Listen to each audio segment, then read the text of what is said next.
Hello, and welcome to the East Africa Business Podcast. This show is all about showcasing entrepreneurs who are building businesses in this exciting part of the world. From reading high-level articles about the region, it can be difficult to really understand what's going on. And so my hope is that these interviews somewhat bring it to life, as well as stoking your curiosity to go find out more. On that, do take a look in the archive for more episodes that we've done. But for now, let's enjoy the rest of this funky intro music and then get started with the show. When running an e-commerce company in most parts of the world, there are certain things you can take for granted. Namely, that your customers can get on the internet in order to use your service. In Ethiopia, this isn't always the case.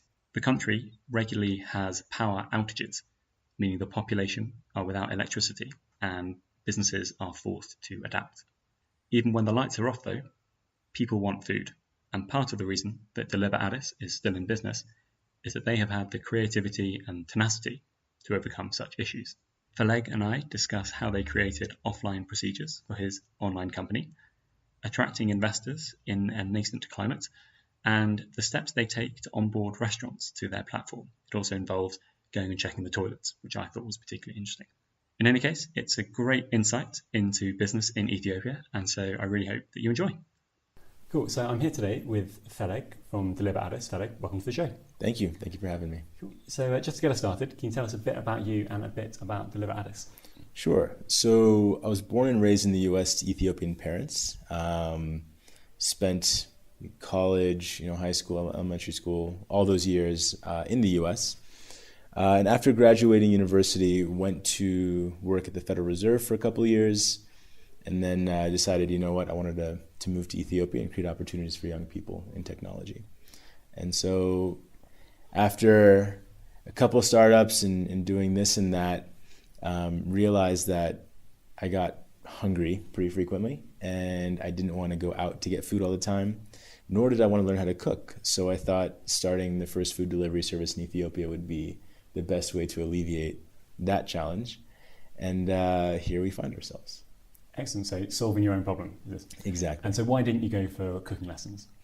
I always felt like it was just a waste of time if it was just me alone. If there were other people that I was cooking for, it would make more sense. But for me, the return on investment and just satisfying my own need with, perhaps half an hour to an hour's work of prep time every single night just didn't seem that effective to me and from a time perspective. So I figured, my time is better probably spent elsewhere. And so delivery became the solution. Excellent. So time better spent building a company to deliver the food. Yeah. Well, out of something that was really meant to kind of facilitate my own laziness, this has really backfired in a dramatic way just because it's been the most work I've ever done in my life. But it's certainly been rewarding. Interesting. So, in rough way, like how many other lazy, hungry people are there in Ethiopia who you think could be? Well, in the capital, surprisingly enough, I didn't think there'd be that many until, I opened up like a very small beta to some friends and then just kind of grew from there organically. And we're definitely at a few thousand people at the moment. So, yeah. Very cool. So just so I've got this right, so the restaurants already exist in Addis. Yes. And you're basically being the delivery. Correct. Yeah, we facilitate basically that connection between the customer and the restaurant in terms of getting orders to the restaurant and facilitating the transportation of the food to the customer. And so how do you transport it? Motorcycles. Okay. Yeah. Is it like these motorcycles with like the little box on the back? Yes. Yeah, exactly like that. Cool. And are those quite easy to source? I can never really tell. Yeah, so Addis is a very interesting city in the fact that it doesn't really have the kind of boda culture that other African countries would have. Boda meaning, motorcycle culture. So you don't see as many motorcycles on the road here as you might in other countries. And that poses some challenges in terms of, the labor pool that you can draw from and the kind of expertise that these drivers have and the kind of skills you can hire for. So there was definitely a lot of challenges at the beginning in terms of communicating what kind of service quality we wanted to provide to our customers, to these employees that had never really done anything like this before. So how did you solve it? So the HR issue, most companies have HR issues constantly, but in the beginning, the main focus was kind of fighting culture in terms of, the fact that things are very time sensitive for us. And Ethiopian culture doesn't always value urgency the same way other cultures might. And so our customers come from, the West and other countries like that, and they're used to things being on time or working a particular way. And so the real challenge, and still will be a challenge, is going to be, making sure that our staff are aware of what those requirements are like and are able to kind of handle orders in the timeframes that are expected of them. I see. How do you go about training that? So we have a training regimen for our drivers when it comes to customer service, when it comes to timeliness, when it comes to GPS location finding, that sort of thing. So we've built a pretty good program so far. All right, so is this like, in order to become a Deliver Adidis delivery person, right, you need to like pass an exam? Yeah. Cool. Yeah. Right. I mean, do many people fail it? We have had people that fail it, definitely. Yeah. But typically now we have a good core team a really good solid team of drivers now. And so those drivers will often, bring friends of theirs in, and their friends have kind of been accustomed to the nature of it just from hearing, our current drivers talk about it. And so it's a bit easier because the drivers will help each other out and kind of, make that process smoother for everyone. Okay, so they kind of do a bit of the onboarding exactly for you. Okay, that's quite good. And in terms of like the motorbikes, do they own them? Do they lease them? What's the so it can depend on the drivers. We've had drivers that have been with us long enough to save up enough money to buy their own motorbikes, which is really great because then we just rent it back from them and it's another revenue source for them. In many cases, they'll borrow them or rent them from friends, and we would basically help handle some of that rental fee. Wait, so the driver buys the bike and you rent it off them? Right. Oh, right. How does that work? So basically, we want to keep it as asset light as possible. We found that having our own motorbikes can sometimes be a bit expensive, from an asset management perspective. And when it comes to fixing them and maintaining them, it's just a whole can of worms when you can't find spare parts and you have assets just sitting around for a while. So we facilitate the process of drivers getting bikes from elsewhere. And so we'll tell them, go to a friend, go find a bike. If you can find a bike and you can provide kind of the basic equipment necessary, we'll rent some of that equipment off of you. And in that case, they're really responsible for the maintenance of the bike on their own. And then we handle the other equipment that's required for delivery. I see. Got it. Okay. And so when you say you rent it back from them? Oh, sorry. We rent it from them. But because of the money they've saved up working with us, they were able to purchase that bike. Oh, okay. Yeah. So we've kind of generated wealth within the ranks. Understood. All right, cool. So how long's your longest driver been with you? I would say probably close to 3 years now. Oh, wow. Yeah, from the very beginning, like when we were even in like a beta phase. Yeah? Yeah. Are they, I was about to say are they all male? They're all male. I feel like women are just too smart to ride motorbikes here. It's just really crazy. And you have to have a little bit of a screw loose to want to do something like that. Is that part of the exam as well? Yeah. I think that's just the nature of the job. It's just an occupational hazard for many of them. Yeah. Cool. So the driver who first was with you, is this his full-time occupation? Yep. Yeah. Yeah. All right. Yeah. Wow. Are they working, like, I'm trying to get in the perspective, get in the mind of the driver. So am I doing this sort of 16 hours a day? Or what's the typical, how does it kind of? Yeah, it really depends. So one thing that we found, especially with, just drivers in general, not even just motorbike drivers, is that people like to have a certain level of flexibility. And so we provide that just in terms of giving them specific hours they're expected to work, and they can change those and they can work among their friends to kind of, have someone to cover them if they need to leave or something like that. So it really just depends on the day. Okay. Oftentimes they'll work the full day up through the night.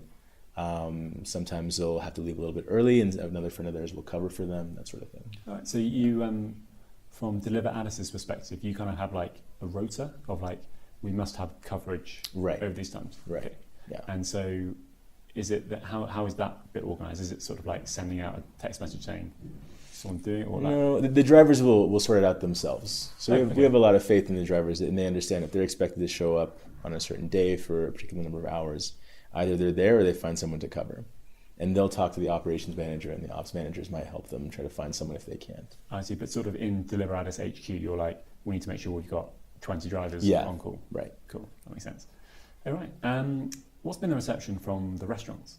The restaurants are really big fans of us. They found that, we generate quite a bit of volume for them. So instead of having to, invest in more real estate and in more wait staff, as long as they have the kitchen running and open, they're open for business. And it doesn't matter if the road to their business is shut down or closed for whatever reason, we can still find a way to get customers to them. Cool. What's the most popular dish that's ordered on Deliver Adidis? That I can't say. Okay. But you do know it? We do know. Do you have like a dashboard of like the trending? Yeah, so there's a great deal of data in this business. So we have a good idea as to who our customers are, what it is they're interested in. When it comes to optimizing the site, we know how long they typically spend on most pages. And we have a good understanding of what our customers are looking for, so we can make it easier for them in the future. Great stuff. When you say when they're on the site, are most people doing it on their laptop, or do you have an app? There's a mobile website, mm-hmm. and of course a desktop version as well. So desktop versions are typically used more in the offices and those sorts of things when people have access to them. But mobile is definitely, this is the case across Africa. Mobile is certainly, a major driver of traffic. Yeah, understood. All right, and can you I'm trying to say like from the data thing, do you then try and segment your customers, or say like this is, I don't know, like office worker Ollie, who you can always admit to like his opportunity. We haven't gotten that far into it. Okay. The most important thing is just making sure that we can identify which pages people spend the most time on, and figure out, are they spending more time on it because they can't find something they're looking for, or are they spending more time on it because it has a lot of information that they are interested in? And so that's kind of what we use that information for. I see. Yeah. It sounds like you're doing quite a lot of devoting a lot of time to trying to understand your users. Definitely. So, and that's something that shows in the overall UI of the site as well. So the intention of the site is really to minimize the number of clicks required to place an order in the first place. So once you have your account set up and a location saved, the goal is to make it as simple as possible and reduce the amount of friction it takes to place one. Have you measured the quickest time someone has been able to do it? I think we have it somewhere on the site, but my priorities at the moment have been elsewhere. I'm getting back into that now. Okay. All right. Where have your priorities been? On the fundraising element and investment perspective stuff. So. How's that been so far? Good. We just closed our round a few days ago. So yeah. So now I'm getting back into all this as we speak. Yeah. Very cool. What was were there any interesting or difficult, maybe not difficult to answer, what were the investors most interested in when they were talking to you? They were interested. One of the biggest things they liked about it was that it's a service that they use already. Okay. Right. And I think investors really latch onto services that they can see a tie-in into their own personal lives. Right. So if it's a service that's useful to them, that's something they're typically more likely to look at. And I think that was one of the major drivers, along with the fact that they know a lot of people like themselves that are interested in similar services. I see. Where are your investors typically from? From the US, but they have a presence in Ethiopia and some other African countries as well. Yeah, nice. That's very good. And so was this the first bit of funding you've had, or have you No, we've raised before. Okay. Perhaps a bit more informally, just from angels, and I would call this like a half a seed kind of an investment. Okay. Yeah, so definitely a lot of angel investors in the past, just because the investment climate here is not as mature, particularly when it comes to technology-based businesses. I see. So why is that?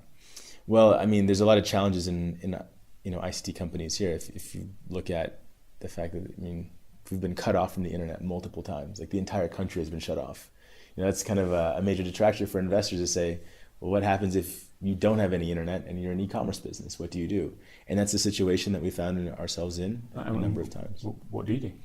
We rely on phones primarily. And I remember the first time this happened, it was fairly early into our progress. And I'm always a little bit paranoid about leaving Addis and leaving Ethiopia, just in case something happens. The urgency of this business kind of requires that you be on call at any given point in time. But I had to go to the States for a wedding for about a week and a half. And 2 weeks, for the 2 weeks before that trip, I was just making sure everything was taken care of, right? All the bills were paid. I had the bank managers on speed dial, they had me on WhatsApp and Viber, just making sure every base could possibly be covered. And I took off from Addis and just kind of relaxed. I was like, you know what? I think I did it. I think we can relax now. We've taken care of everything. And then I land in DC. I turn on my phone and just get blasted with internet cut off in Ethiopia, state of emergency, all this stuff. And I was just like, you gotta be kidding me, like on the flight. And so I call my staff, trying to figure out what's going on. They're explaining the situation to me. And thankfully I was only gone for a week and a half, so like they could just maintain the motorbikes that we had, and we had people calling in, so that was fine. But it just goes to show that you can't predict anything. You just kind of have to be prepared for most situations. So when I came back, developed some offline procedures as well, and informed customers as well. And so we were able to, basically we had one of our best months at that time during the shutoff, the internet shutoff. So we didn't actually, oh right, yeah. So when it first happened, we definitely had a dip, but when we implemented the offline procedures, we actually had the best month we'd ever had at that point in time. That's incredible. As an e-commerce business with no internet, so. Yeah. Wow. Okay. I mean, was this a bit more?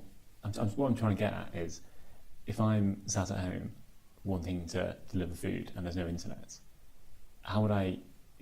Do you have a phone? Like, do you have a leaflet? Like, how do I? You would have our number saved. Okay. Yeah. So typically, when something like that happens, we'll email all of our customers just so they're aware. Yeah. And people will get email at the office. And email typically okay. works offline. Your phone will cache that email for a period of, the default one for the Gmail app is 30 days. Sure. So when you connect to a Wi-Fi connection at the office, it'll download it, you'll see it, and then when you go back to your house, and you don't have internet, you can still pull up the email, the number. Amazing. Yeah. So people just like, I can't watch TV, so may as well get some food in. Yeah. Well, I mean, people will find ways to watch TV, and people download movies and stuff. So okay. I think from an entertainment perspective, people have that offline procedure covered. No one really relies on Netflix here, just because there's no way people are going to pay for that kind of bandwidth, unless your company or your embassy or organization is paying for it. But other folks will definitely have some TV shows on their laptop, and then they'll just send a text or call. Awesome. In some other countries, I know that Jumia is quite a big thing, and so they basically, in a roundabout way, are doing something similar to this. Yeah. And from what I'm aware, they're in quite a few African countries, but they're not in Ethiopia. Yeah. So the investment climate, the investment regulations kind of prohibit them from doing a number of things that they would typically do. But I actually just met with the Jumia CEO a couple of days ago, and so there might be some tie-ins into maybe we can help facilitate some of that work and kind of assist them, and they would assist us in driving traffic too. So there might be some ways to work together in that capacity. Cool. Yeah. But basically, is it that in all the other countries they've seen the same opportunity that you've seen, but it's just that you've got a way of you've basically been able to establish a company here, and so you can capitalize on it? Partially. So Jumia's strategy is mostly like basically blasting the same kind of business concept across as many countries as possible, right? And so their focus is, how quickly can we set up this kind of a business in X country? And that's kind of one of their benchmarks.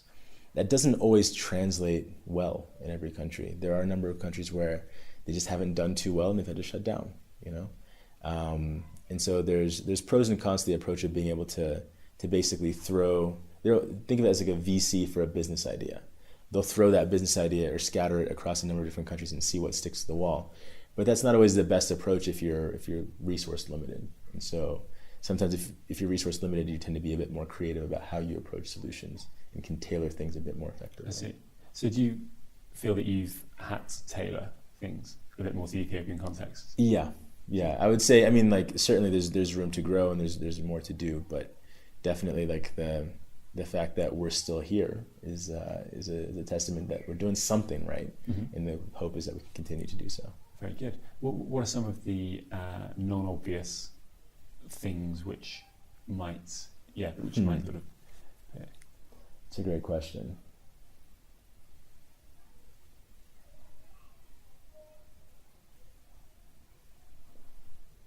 I can't think of anything non-obvious, but it would more. I would say the biggest things are really just being tenacious. Okay. Like there have been times where, there are multiple times where I'll go on the road and deliver an order myself. Like, everyone understands that we have a mission to achieve, and it doesn't matter if you're at the top of the company or if you're a driver, or if you're anywhere in the middle. Like we all have a mission to achieve, and we do whatever it takes to do that. companies like, companies that are a little bit more formalized and structured may not have that same kind of drive. And so being able to show drivers that the boss is in it with you is often a good way to kind of build that corporate culture, because they realize that, you know what, if he's doing it, there's no reason why I can't do it. Yeah. Right. And there's none of that, the feeling of, it's the top is down, or there's none of that hierarchy in our company. And I think that just makes things a lot easier from an HR perspective, and that shows on the customer side as well. Understood. Do you have a mission statement, or like a north, or a sentence which? No, I've always thought about it, but ultimately, I think that the mission is pretty simple. It's really just making sure the customer has a good experience, that we're delivering on time, and that we are meeting or exceeding the customer's expectations, right? And there are always times where you may not be able to deliver within an hour, let's say, if the weather is really poor or the road conditions are really bad. And so at that point, it really becomes an issue of customer management and expectation management, more so than just the time itself. And so I'm not sure we've ever kind of consolidated all of that into one sentence or into a couple of phrases, but I think it's just kind of ingrained at this point in the people that have been there long enough. Well, I suppose, as you say, often actions speak louder than words. Right. And so the fact that you're going out and delivering it right. in itself is kind of a good mission statement. Yeah, even when it comes to, if a driver gets involved in an accident, there have been multiple times where, like, I'll be one of the first on scene just to make sure that everything is okay, or I've taken drivers to the hospital in my own personal car, and stayed with them in the hospital just until everything was taken care of. And so I think from that perspective, everyone just understands that we're all here for the same reason. And so, if there are drivers that aren't willing to do so, if there are staff that aren't on board with that mission, we find that out pretty quickly. Okay, makes sense. When you sort of fast forward over the next 6 months to 2 years, what does Deliver Adidis look like? So there's some things I can say about that and some things I can't say. But ultimately, our goal is to have a presence, beyond just the capital city. By 12 months, it would be certainly a goal to be at least in one other African country. Okay. Yeah. This might be a very pedantic question, but will you change your name? So when I got the domain name deliveradidis.com, I also got Deliver Ethiopia and deliverafrica.com for this very purpose. You own Deliver Africa. That's quite handy. I also own deliver.africa. So nice. There's a number of ways in which we can expand, and that's been kind of the goal since the beginning. Got it. So you're going to be maybe going off the Deliver Africa thing. That's pretty handy, that. Out of interest, was it expensive? Or was it one of the ones, was it an expensive one? Which one? Deliver Africa. No, that was just regular .com. Yeah. But deliver.africa was certainly a lot more expensive. Yeah. Well, hopefully it pays off. We'll see. Very cool. What's your favourite dish to get on Deliver Adidis? Ooh. I've become quite partial to a vegan restaurant that we have. And I'm not even vegan. I actually really like meat. But you find that, like, whenever you get like an Ethiopian meat dish, whenever you take a bite of that meat, you're not always sure what to expect. It's not always like the lean meat. There's always like there's always a risk that there might be something that interrupts that clean bite. And so that's always bothered me for some reason. But the vegan restaurant, you don't have any of that. It's just the same. Like, I don't know what they do to this tofu or whatever it is to make it taste the way that it does, but they do a pretty good job of replicating the taste, and it's consistent all the way through. And that's something I appreciate. So it's tofu. I'm not even sure if it's tofu. I don't know what it is. I don't know what kind of mad food scientists they have working on this, but it's really good, and it's actually a chain.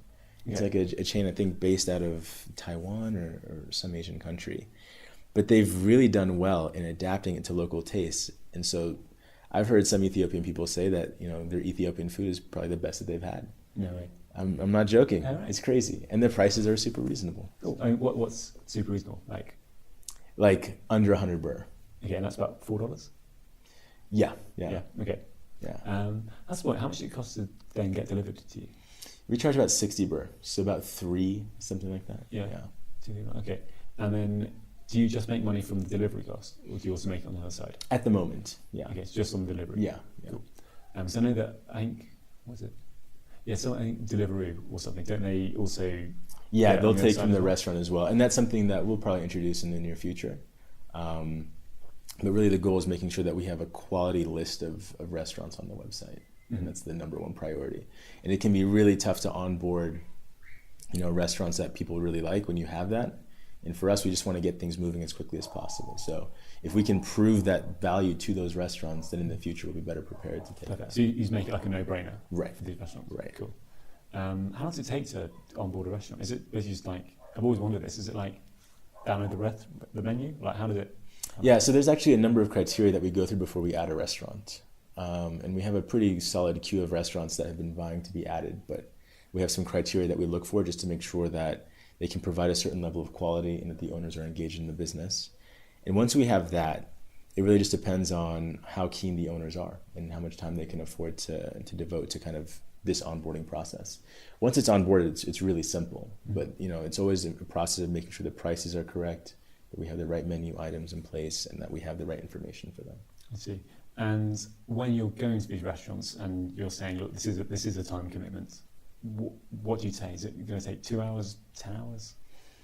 We don't typically do it all in one sitting. So, we have like the blind taste test first, and then what's the blind taste test? That's how we determine whether or not they'd be a decent restaurant to have. Yeah. So what do you say is like gives you a shot, or do you kind of go in like as a pretend customer? As a regular customer, and I don't even do that myself these days. We have other people that will do that for us, and they'll basically report back in terms of, like the timing of the food, attentiveness of the wait staff, and certain things like that. Okay, so the attentiveness of the in-restaurant waiting staff determines whether they can have it delivered. Not just that, another thing that we look at is how clean the bathrooms are.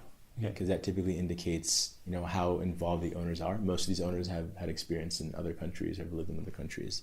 And so if they paid attention to, the sanitation of their own restrooms, it's typically a good indication of the kind of attention they'll pay elsewhere in the business. And that's kind of an owner that we'd like to work with. Oh, that's quite interesting. Okay. So before a restaurant is even approached, you will have gone in and tried the food. Yeah, and oftentimes at this point, we're not really approaching them. A lot of times they're approaching us. Okay, so they'll be like, Deliver Adidis would like you to do it, and you'll be like, in the next 30 days, we might be coming. We don't say it that way, but we certainly make an effort to evaluate them as quickly as possible. Also, has there been one where you've been like, boom, this was a knockout experience? Yeah, there have been. Yeah. What happened there? It's a restaurant that we've been to before, and that I've been to many times, and I knew that they would do well. And the restaurants that we really look for are like the small hole in the wall places as well. So, like the vegan restaurant is really, it does, some of the criteria actually probably wouldn't fit, but the food quality was really good, the value proposition was great, and it just seemed like a really simple ad. Yeah. Okay. And so in the next 2 years, you're saying it's going to sort of be you're going to take this concept and sort of expand it elsewhere. Are there any sort of challenges that you think might come from that, and how might you overcome them?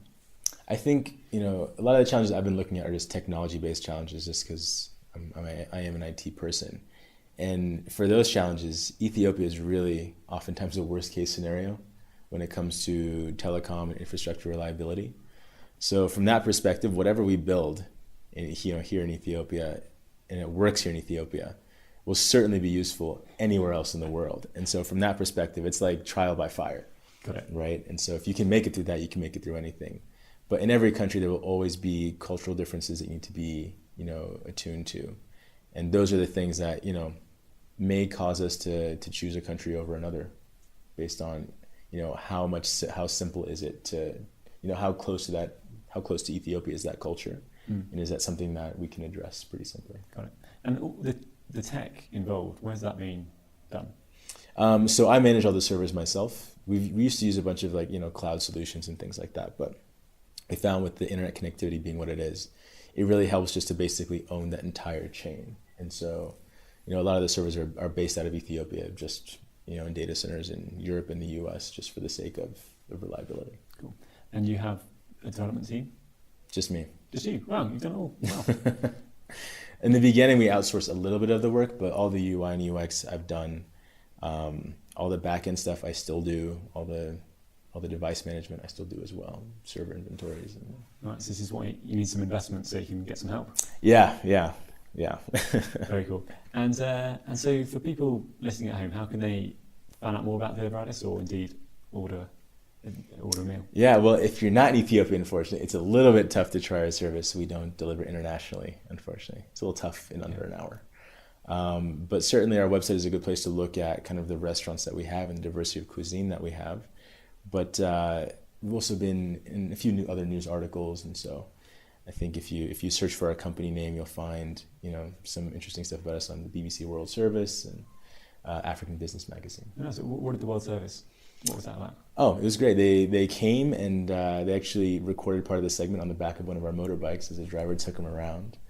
It was actually a really fun segment to do. I really enjoyed that one. Oh, nice. And do you keep things on Twitter or Facebook? Is that a thing? Yeah, we've actually done zero marketing. Okay. I think in the past, since we started, over 2 years at this point, we've spent less than $2,000 on marketing. All right. Just because organically been able to grow by making sure that we're able to deliver and we give a good customer experience. But there's certainly a lot of stuff out there online about us that's probably a better source of information. So. Very cool. Well, Feleg, thanks so much. Thanks for having me. Before we head, just a quick moment to say thank you for listening. You can see show notes for this episode by heading to www.samfloy.com/podcast.